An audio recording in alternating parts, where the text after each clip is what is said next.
CIST à Marne-la-Coquette que Johnny Hallyday a rendu son dernier souffle. Le 5 décembre 2017, le chanteur décédait des suites d'un cancer à l'âge de 74 ans.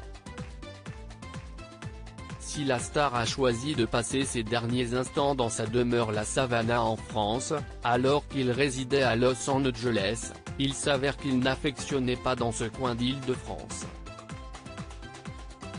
En effet, dans son livre Laetitia H. Au cœur du clan Hallyday de Laurence Favalelli, ancien agent artistique de Laetitia, raconte que cette dernière et Johnny n'aimaient pas Marne-la-Coquette. Au point de songer à mettre la main sur une demeure en plein cœur de Paris.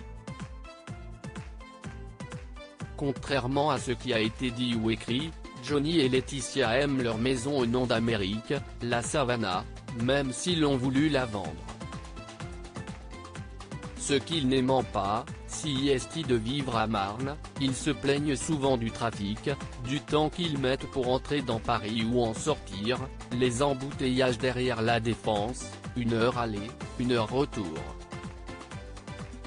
Des envies d'hôtels particuliers. Laurence Favalelli raconte que la star de la chanson française a songé à poser ses valises dans un hôtel particulier parisien, plusieurs fois. Pour cette raison, j'ai entendu Johnny évoquer l'idée de se défaire de Marne pour acheter un hôtel particulier dans Paris.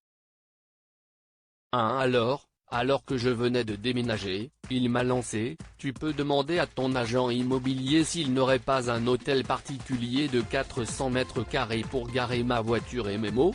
Mais cette idée n'était pas au goût de Laetitia, qui ne se projetait pas.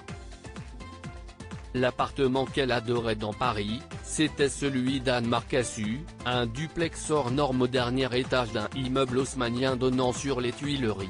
Note de la rédaction, jardin situé près du musée du Louvre, peut-on encore lire. Finalement, CIST à Marne-la-Coquette que Johnny Hallyday passera ses derniers instants.